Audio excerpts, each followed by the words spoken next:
What if you were never really you? Have you ever stared at an old photo and thought, that doesn't even feel like me anymore? That gap between who you were and who you think you are now, that's more than just aging or changing taste. It's a clue pointing to something much deeper. The idea that the you you've always believed in may not be as solid or permanent as it seems. Here's the surprising insight. The self, the one you defend, describe, and worry about, is not something fixed or even entirely real. It's a story. And like all stories, it's made up of thoughts, memories, emotions, and assumptions. But stories aren't the thing. They're about the thing. What if your entire sense of self is just about something that doesn't actually exist the way you think it does? This is where things start to get strange, but also incredibly practical. Take your body. Most of your cells regenerate over time. You literally aren't made of the same matter you were 10 years ago, or your thoughts. Can you even hold on to one? They come and go like songs on the radio. Emotions rise and fade. Beliefs change. So if your body, thoughts, and feelings are always changing, what stays the same? What is the you behind all of it? There isn't a you in the way you've assumed. What remains constant isn't a self, but awareness. The simple fact that you notice what's happening. That awareness doesn't have a name or a story. It doesn't need to. It's always present, quietly witnessing whatever comes and goes, happy or sad, young or old, confident or lost. It sounds abstract, but here's where it gets practical. Think about how much stress comes from defending your identity, trying to prove something, control outcomes, or avoid judgment. That all depends on believing there's a fixed me at the center of everything. But what if there's not? What if life keeps going just fine without the need to protect some made-up version of yourself? This isn't theory. Try it. Take a breath and just notice the feeling of being here, right now. That noticing, that quiet presence. It was here when you were 5, and it'll be here when you're 80. It doesn't need anything. It's not chasing goals or clinging to the past. It's just aware. When you stop believing in a separate self, you stop taking things so personally. You stop reacting from fear or insecurity. You don't need to be more or less than you are. You're already what you were looking for, just not in the way you expected. This one shift, realizing you are not a self trying to become aware, but awareness itself, changes everything. You don't need to fix yourself. You just need to stop mistaking the story for the truth. And that's where real peace begins. So what happens when you stop believing the story? Life doesn't fall apart. It actually gets simpler. Let's say someone criticizes you. Normally that hits your ego. It triggers a reaction, anger, defensiveness, or shame. But if you're not gripping a story about who you are, that same criticism just becomes information. Maybe it's useful, maybe it's not. But it doesn't need to define you or wound you. You respond, not react, or think about decisions. How much pressure do you put on yourself to get it right? But notice this. Most choices happen without deep analysis. You reach for your phone, change lanes, answer a question, all without a personal me calculating each move. Even big decisions often just feel clear when the time comes. Why? Because life moves on its own when not tangled in overthinking. You're not running the show like you think you are. The idea of a controlling self is a habit, not a necessity. Awareness doesn't need a manager. It doesn't need effort to be present. It's already doing the job without all the mental noise. You don't disappear when the self-story falls away. You don't become passive or numb. In fact, you're more present. When you stop clinging to a fixed identity, you're freer to feel everything without filtering it through, what does this say about me? Joy doesn't need ownership. Sadness doesn't need shame. Life just moves through like weather. You also connect more easily with others because without your own story in the way, you actually see them, not their role, not their story. The ego is sneaky. It will even turn letting go of self into a project. But awareness doesn't need fixing. There's nothing to add, no version of enlightened me to build.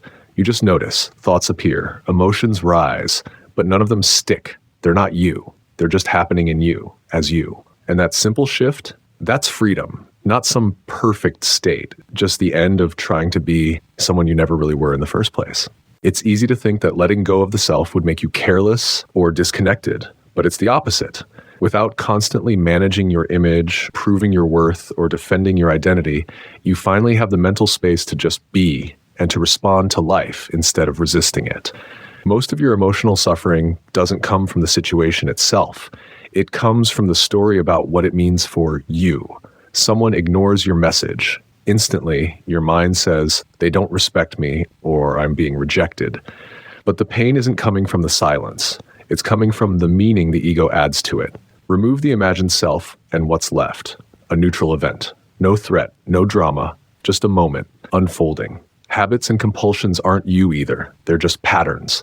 Thoughts like, I can't stop doing this, or this is just who I am, are part of the ego's narrative. But step back and ask, who is saying that? Where is the one who has the habit? When you look for the self behind the behavior, there's nothing solid there, just thoughts and sensations arising and fading. Even addiction isn't you. It's an energetic loop, and it breaks more easily when you stop identifying with it. Compassion flows more naturally when the self-story drops. You don't have to try to be kind. It just happens because there's no inner wall saying this is me and that is other. You feel connected because you're not separating yourself from everything else in the first place. You don't have to believe every thought. This sounds simple, but it's huge. Thoughts are not commands. They're not you thinking. They're just appearances in awareness, like sounds or sights. Some are useful. Most are noise. When you stop assigning ownership, my thoughts, my problems, they lose their grip. They come and go without dragging you along. You don't fix your life by rearranging your story. You wake up from the story altogether. You stop trying to be better and start being real. Right here, in the only place life ever happens, the present. Here's something unexpected. When you no longer believe you're a separate self, you don't become indifferent. You become more available. Life isn't filtered through, what does this mean for me? Or how am I doing? You're just here, paying attention. And when you pay attention without ego, everything becomes more vivid, more honest, more real. Conflict only exists when there's something to defend. The moment you feel tension in an argument, check what you're trying to protect. A belief, a role, an identity. Without a fixed self-image to guard, disagreement turns into discussion. Feedback doesn't sting. You can listen, respond, and even change your mind because there's no self at risk. Not because you give up, but because you stop assuming there's a you whose way needs protecting. Preferences still happen. Effort still happens. But desperation doesn't. You act without clinging to the outcome. Here's a practical example. Say you're giving a presentation. Normally there's anxiety. What if I fail? What will people think of me? But who is that me? Is it the voice in your head? A memory? An image? None of that actually exists in the moment. Without that fictional self to defend, the fear doesn't take hold. Speaking just happens. Thoughts come, words flow, and there's no one in the way. Here's another clear insight. Rest becomes natural. When you don't have to constantly maintain a mental version of yourself, you stop burning energy trying to be something. There's space, silence. The nervous system relaxes because there's no false I running a marathon to prove itself. This isn't zoning out. It's being fully awake without effort. Purpose doesn't disappear. It gets clearer. The need to find your purpose fades because you're no longer looking for a personal mission to validate your existence. Instead, purpose shows up as whatever life asks of you in each moment. No story required, just clarity and action, one step at a time. So what actually changes? You still live, love, work, create, but you do it without dragging a fictional self through every moment. That weight drops. And when it does, life moves more freely. Not because you figured it all out, but because you stopped believing there was a you who needed to. The feeling that something is missing in your life, that nagging sense of not enough, isn't caused by your job, your relationships, or your past. It comes from the belief that there's a separate you that needs fixing, improving, or fulfilling. But when you stop identifying with that false self, the sense of lack fades too. Not because you filled it, but because it was never real to begin with. Here's another shift. Motivation doesn't disappear. It just stops being fear-driven. You don't act to become someone. You act because action arises. You do what makes sense, not what preserves an image. That subtle pressure of I need to prove myself, it falls away. And what's left is cleaner. Decisions based on clarity, not anxiety. Now let's look at relationships. Think of how much conflict and confusion comes from people defending their roles. Partner, parent, leader, victim. But what if you relate without bringing a role into it? Without the need to be right, respected, or seen a certain way? You actually connect, not with someone's identity, but with the person underneath all that. That's where real understanding begins. Fear of death is based on the idea that something permanent will end. But when you stop believing in a fixed self, what is there to end? The body changes. Thoughts stop. Experiences fade. But awareness, that's always been here. It's never started, so it can't end. Death becomes less of a personal threat and more of a natural shift, like falling asleep after a long day. This realization doesn't need to be dramatic. You don't have to retreat from the world or chant mantras on a mountain. You just have to see clearly. Right now, in the middle of ordinary life, this awareness is already here. It doesn't need to be earned. It's not waiting in the future. It's what's noticing these words, what's been noticing every moment of your life quietly and without effort. You don't need to find yourself. You only need to stop confusing who you are with everything you're not. Think about this. Awareness has never left you. It was there before you learned your name, before you had opinions, before you formed your first memory. You've changed schools, jobs, homes, beliefs, but the knowing that's aware of each experience, it hasn't changed. That's not mystical. That's observable. You've never actually been in control.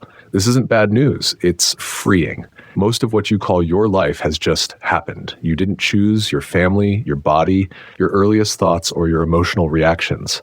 Even decisions just appear in the mind, usually after a process you don't consciously manage. So what's really happening? Life moves on its own, and awareness observes. That's it. You've just been taught to take credit for it, and yet everything still works. The heart beats, the breath flows, speech forms, choices unfold. The need for a controller is an illusion, like someone sitting on a roller coaster thinking they're driving. But the ride goes on, with or without that belief. Peace isn't found by calming every emotion. It's found by no longer personalizing them. If sadness comes, it comes. If anger appears, it appears. But instead of thinking this is happening to me, you just see emotion is arising. That shift from ownership to observation creates space. In that space, you're not trapped, you're free. The next time you're overwhelmed, pause. Don't ask, why is this happening to me? Ask, where is the me this is happening to? Look for it, not the feeling, not the thought, the actual self behind it all. If you're honest, you won't find one. You'll find thoughts and feelings, but no fixed owner. None of this requires belief. You don't need to adopt a new philosophy. You don't need to convince yourself of anything. You only need to look, see what's here, see what changes, see what doesn't. Direct experience is enough. When you stop chasing identity, everything simplifies. You eat when hungry, you rest when tired, you speak when there's something to say. Not because you are doing those things, but because life is simply unfolding and awareness is quietly watching. That's not theory. That's the foundation of your experience. Always has been. You were never missing anything, only misidentifying everything. You thought awareness was something you had, but it's what you are. You thought peace would come from solving problems, improving yourself, or figuring it all out.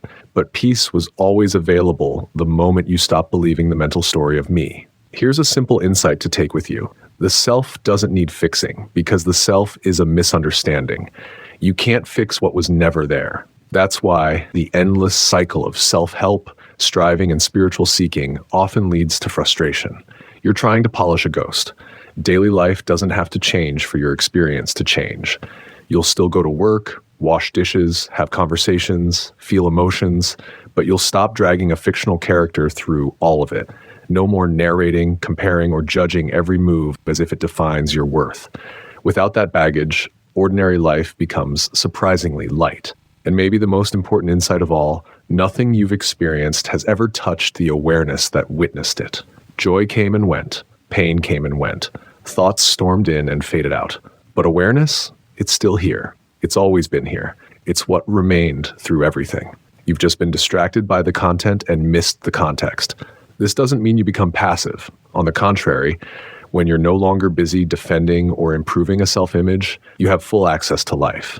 You respond to situations clearly, not from reactivity or ego. You act with presence, not pressure. This isn't something you achieve. It's something you realize. You don't become awareness. You notice you've never been anything else. No effort, no belief, no future goal. Just this, already here.